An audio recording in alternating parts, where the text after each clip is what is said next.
Good evening, everyone. You are now listening to WLS, the voice of Prairie Farmer, Chicago.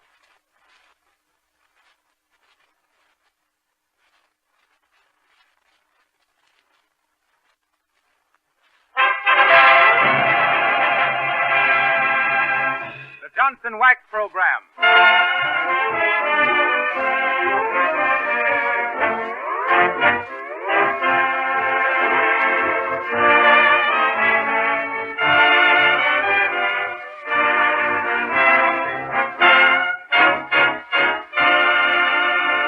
Good evening, everybody. The makers of Johnson's Wax lead you to another load of lusty, lively laughs and lovely, luscious lyrics with Rico Marcelli's orchestra, Audrey Call, and that outstanding, outrageous outfit of outlying outskirts, Fibber McGee and Molly.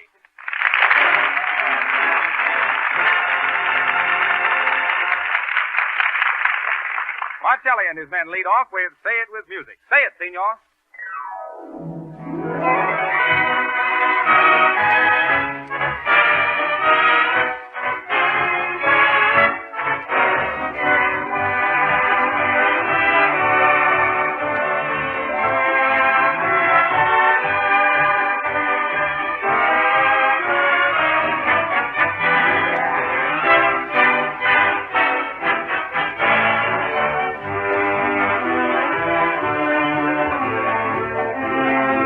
Here's a timely suggestion. To protect your windowsills so they will not be ruined by the snow that drifts in, be sure to give them a coat of Johnson's Wax.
Fibber McGee is going to wind up as a jack of all trades, with no trade and less jack.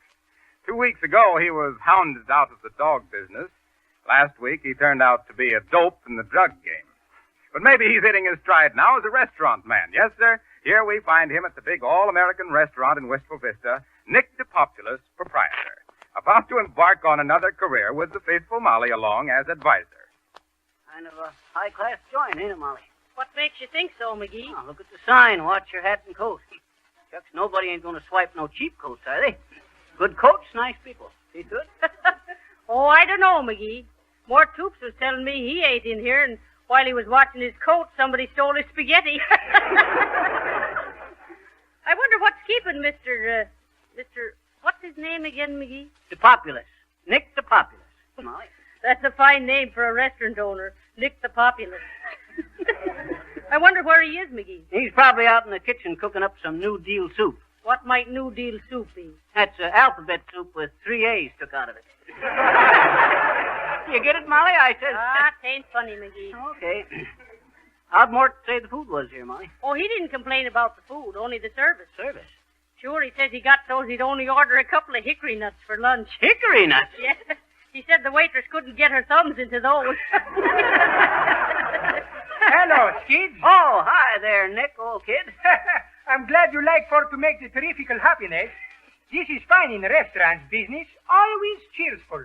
That is the successfully way how to do it. You betcha. Molly, meet up with Mr. DePopulous. Nick, this here's my wife, Molly. Pleased to meet you, Mr. DePopulous. I'm fine, too. No, thank you. Well, Sir Nick, I'm raring to get on the job. What do I do, head waiter? No, the populace is for to have no head waiting. Just the wait. Just to wait for what? Just the waiting on the tables, Mr. McGee.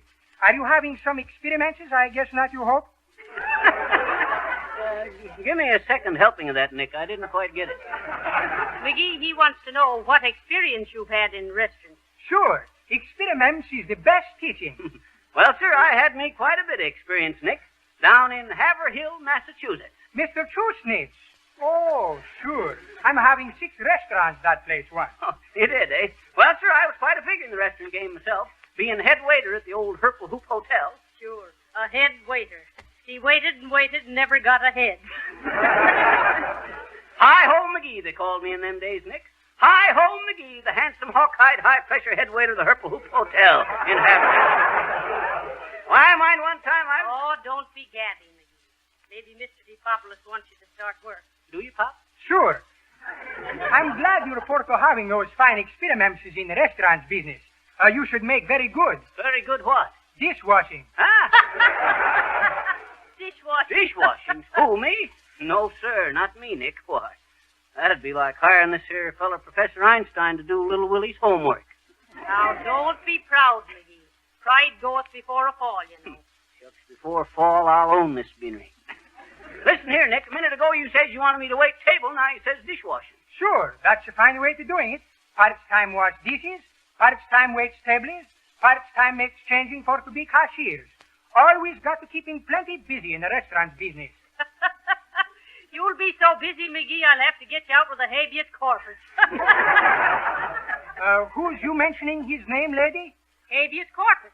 Oh, sure, habeas corpus. He's my second cousin. Habeas corpus Theodophilus DePopulous. He is for running the new DePopulous Parthenon restaurant business in a high-class neighborhood in Chicago. That's so. On Missy Goose Bouillard. Well, now, what do you say we get started, Nick? Huckly Duckly. Come on out in the restaurant, Mr. McGee. Just call me Fibber, bud. Huckly Duckly, Fizzer. Suppose you are for to showing me of your experiments in how you're carrying dishes loaded for trays, you think? Uh-oh. What do you mean, Molly? Why, shucks, ain't nothing to carrying a load of dishes onto a tray. Just a matter of being sure-footed and having a sense of balance. Ain't it, Nick? Sure, that's fine for having a balances. Also, it is good tricks for to have no soupings on the floor. Sure. No soupings on the floor and no eggings on the vest. You like for to try carrying a tray full of dishes, Fizzer? You betcha. Well, now, here's a lot of dishes. I'll hold the tray for you whilst you're loading. No, Cupid. He should be for doing it alone. Well, don't think I can't do it alone, Nick. Watch this.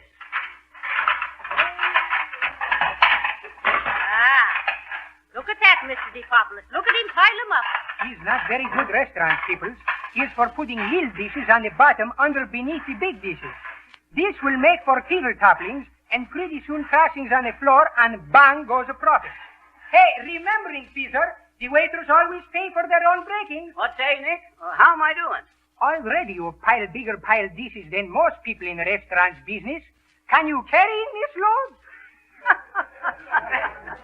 You get that, Molly? Yeah. He wants to know if Fibber McGee can tote a few saucers.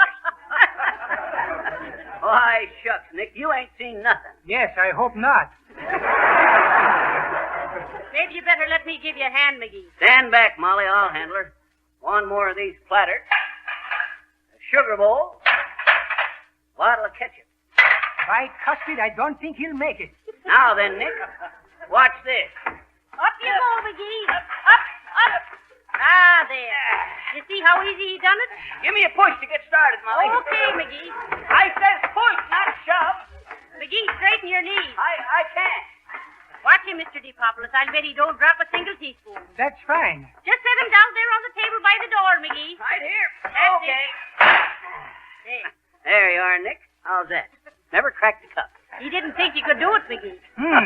It looks like I jumped at a convulsion. Why, shucks, Nick, that was nothing. Why, I mind one time at a banquet for the Johnson wax salesman up in Racine, Wisconsin, I carried out the dishes on a bed. On a bed, always my waiters is for using trays. No. No, Mr. DePopoulos. On a bet, they bet McGee he couldn't carry the dishes out and not bust any. Am I right, McGee? You betcha. There was 252 salesmen eating there, and counting about 9 dishes apiece. That's about 3,250. No, it's about 2,250.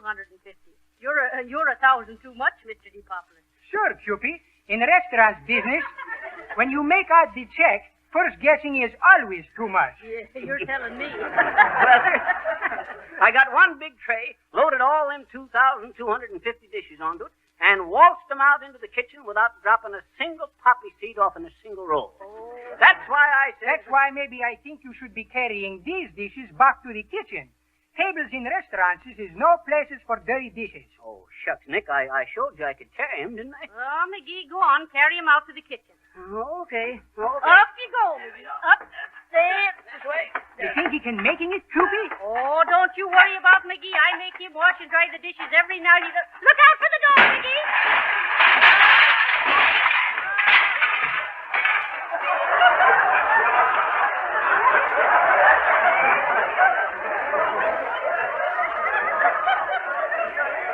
McGee, get up. Get up, McGee, and scrape the gravy off your face. Who run into me? Listening, please, Mr. Fizzle. In restaurants business, there are 2 doors for to go in kitchen. One door is for going out from. One door is for coming inside with. It is very fine ideas with trays full dishes to use door for properly usefulness, see? Now, you beldums, get up and sweeping broken dishes, hopelessly.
Before we go back to Mr. Nick DePopula's restaurant, I want to tell you that a great many restaurants, beauty shops, and stores of all kinds have found that proper floor care is a vital necessity to any business which depends on making a good impression on the general public. Floors that are wax polished are more attractive to customers, actually help business because they look so much cleaner and brighter. Managers of restaurants and beauty shops, as well as office buildings, find that waxing saves both money and time in the upkeep of large floor areas. Wax seals the pores and cracks of wood and linoleum against dirt and grime and does away with the old-fashioned methods of floor scrubbing. S.C. Johnson and Son, Incorporated, Racine, Wisconsin, makers of Johnson's Wax, will gladly send any businessman or woman information and samples of their products, especially packaged and priced for use on large floor areas. Please write on your business letterhead. And now, our little solo violinist, Audrey Cole, is going to play her own arrangement of With All My Heart. Fortissimo, carissima? No, pizzicato, you know.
Back in the DePopulous restaurant, we find that Fibber is going to get another chance to make good after he paid for his broken dishes.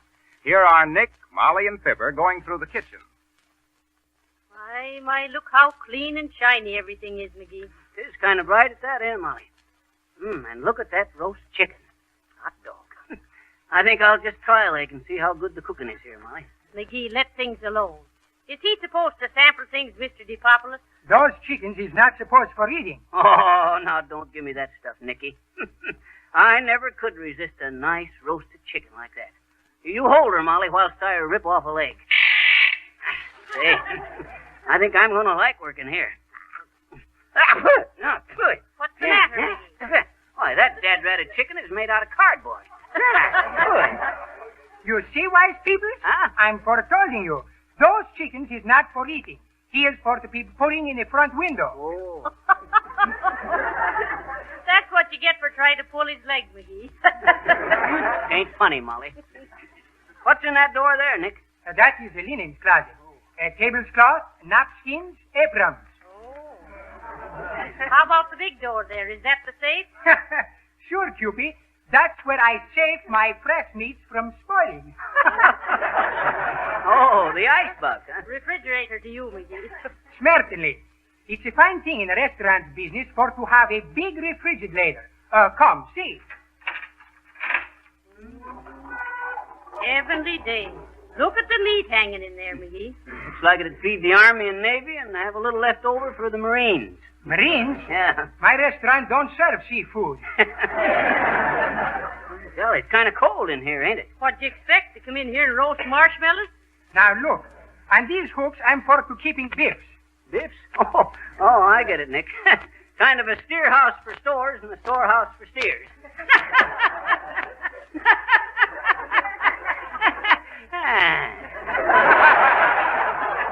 Ain't funny, McGee. Heavenly days. Let's get out of here before we freeze. Hoppily duckly. Come, I'll show you the different departments of the kitchen. Look at the stove, McGee. It must be 40 feet long. Yes, and I'd like to see the whole dad-ratted top of it covered with buckwheat cake. Hey, what's this little squirt gun for, Nick? McGee, don't be getting into things. Huh? No, Peter. Maybe I should perhaps warning you. Huh? This chef, he is very squeamerish. He has bad tempering. If you should fall to annoying him, he is undoubtful to killing you with a cleaver, I believe it. Why, shucks. I ain't scared of no dad-ratted cook. Be careful, McGee. He's got a wild look in his eye. And look at them shoulders. He must be as strong as a bull. Lady, he is a bull. He's cousin to Jim Landos, champion wrestling people. Oh. Say, you trying to scare me, Nick? Why, shucks, I can handle your dad-ratted cook. McGee, he's looking right at you. Oh. Hi, brother. How are you? Oh. See? That's what he does when he gets mad. Oh. He is for looking very sourpuss at you. Now, what is it you were telling me about a question, is it? Well, McGee was asking what the little squirt gun was for. I suppose that's to kill flies with or something. Oh, no, Caesar. Flies we are not having in good restaurants. This little squidget, he is for making the beautiful, pretty fanchings on the pastry. You grab me? Oh. I see. You squirt out the whipped cream and stuff for icing the cake. Sure. You're grabbing on quick, Cupid. Why, shucks, that's what I thought it was for. I suppose all you do is turn this here little handle. Oh. McGee, look what you done, nigger. And squirted it right into the cook's face. McGee, listen to that. He's sharpening his knife. Oh, sure. He is now maybe wondering if or to use cleaver on you or make a simple slicing of you with carver knife. My shucks, bud, excuse me. My hand slipped. McGee, keep away from him. Sure. He is liable to make a hamburger sandwich out of you. Accident is accident. I'm real sorry, Mr. Chef. Oh, sure. You see? He is madly in hate with you. Now listen, try and behave yourself, McGee. He'll get over it. What's in this big kettle, Mr. DePopulous? Why, shucks, Molly, don't you know what that is? That's salad dressing. No, Fizzy. You are mistaking soup for what are dressing salads. This is vegetable soup. Oh, vegetable soup. In restaurant business, there is always vegetable soup. Even if earthquakings or buildings burning down, as long as we have water, there'll be vegetable soup.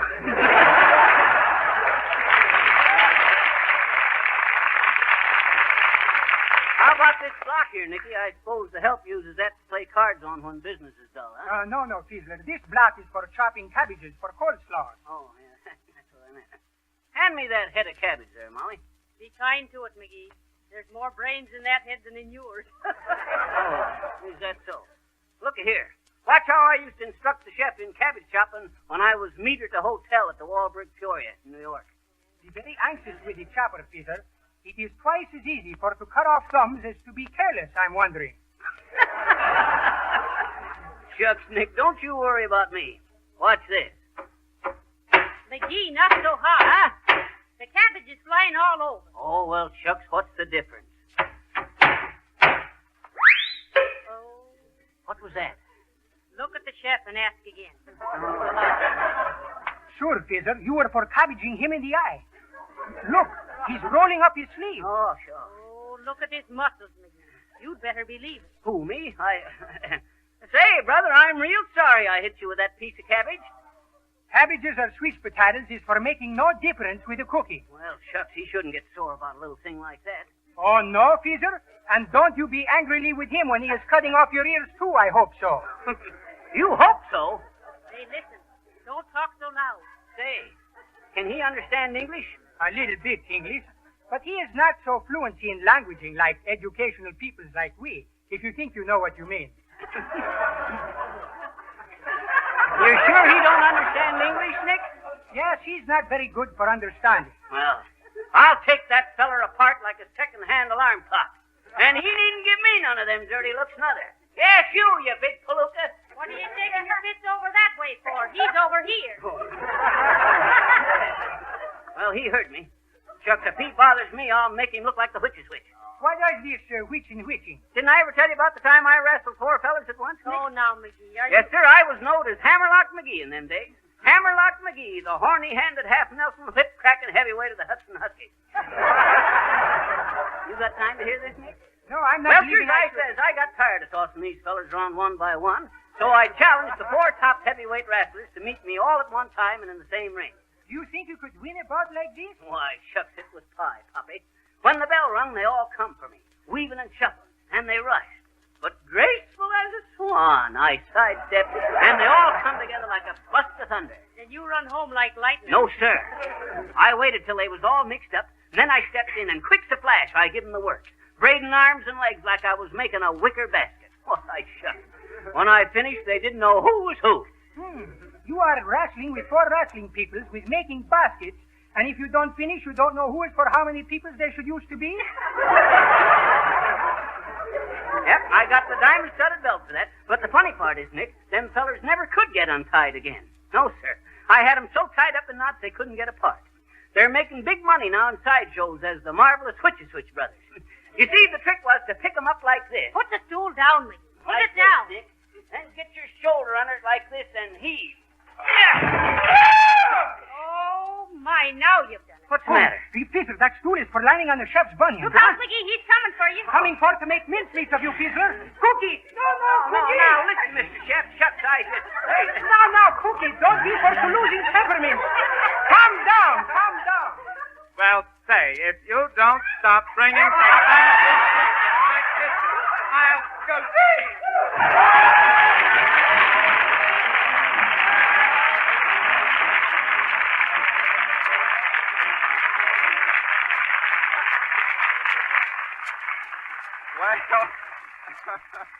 Well, somehow we don't think Fibber's going to care for the restaurant business. But here is some food for thought. If you have hardwood floors in your home, you will be delighted with the enriching effect of a coat of genuine Johnson's wax. The best housekeepers have found that genuine Johnson's wax makes their housework much easier and keeps their homes looking bright and cheerful. But don't think of Johnson's wax as merely a floor polish. It's a real protector and preservative for all woods and linoleum, as well as enamel and painted surfaces. Wax your furniture, your windowsills, and door frames, enamel icebox, and cupboard shelves. Johnson's Wax will give your rooms new beauty, save the cost of refinishing floors and woodwork, and actually cut your cleaning time by 1/2 because dirt and dust just cannot cling to a Johnson Wax surface. And by the way, you can save up to 1/3 by buying Johnson's Wax, paste or liquid, in the larger sizes.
That was Marcelli and his band playing Hot Cha-Cha.